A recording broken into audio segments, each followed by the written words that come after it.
ओडिशार पूर्वतन मुख्यमंत्री एवं विरोधी दल नेता विजु जनता दल सभापति आमर प्रिय नेता श्री नवीन पट्टनायक आज उद्बोधन शेष गोटे कथा कहते ओडिशार स्वाभिमान ओडिशार स्वार्थ सुरक्षा छात्र समाज युव समाज समस्त के आह्वान देते जे तार स्वाभिमान रक्षा करने लड़ई करूँ एवं ताकू रक्षा करते आह्वान देते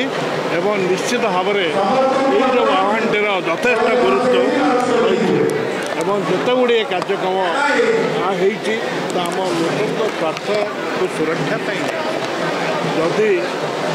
कहते कई वक्ता अस्मिता कथा कहते से जाणी रखा उचित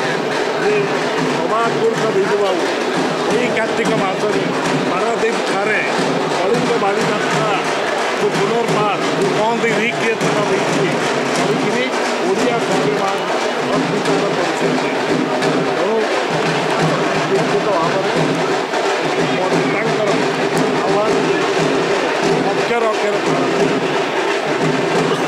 बाकी तुम्हें जहाँ जाना को चाहूँ एक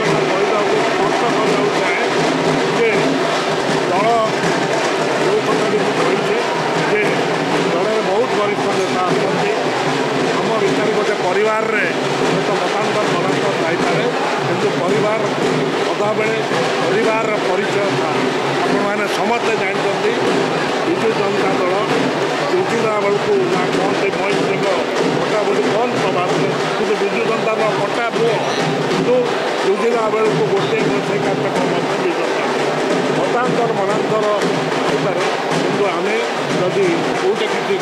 हो जाती आम सुधार नवा